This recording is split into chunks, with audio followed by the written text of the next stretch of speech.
Mainit-init na namang usapan sa social media ang tungkol sa estado ng relasyon ng mag-asawang Maine Mendoza at Arjo Atayde. Napansin ng netizen ang umano'y pagliban ni Maine sa isang mahalagang pagtitipo ng pamilya Atayde. Nagsimulang espekulasyon na mag-post ang komedyanteng si Bayani Agbayani ng isang TikTok video na kalaunay dinilit na nagpapakita ng birthday celebration ni Ria Atayde at ng kanilang amang si Art Atayde. Sa naturang video, makikitang kumpleto ang pamilya Atayde sa selebrasyon, ngunit kapansin-pansin umano sa mga netizen na wala si Maine. Dahil dito, agad naglabasan ng iba't ibang haka-haka at tanong mula sa publiko.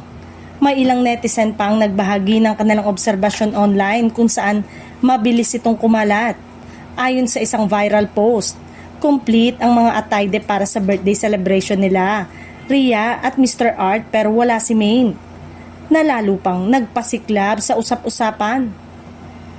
Dahil dito, iniugnay ng ilan ng mag-asawa na sa isang viral blind item tungkol sa isang kilalang power couple na umano'y nagkahiwalay na. Gayunpaman, mabilis ding dumepensa ang mga taga-suporta ni Arjo at Maine at sinasabing hindi sapat ang isang pagliban upang husgahan ang estado ng kanilang relasyon. Sa kasalukuyan, nananatiling tahimik ang kampo ni Maine at Arjo at wala pang opisyal na pahayag upang kumpirmahin o pabulaanan ng kumakalat na balita.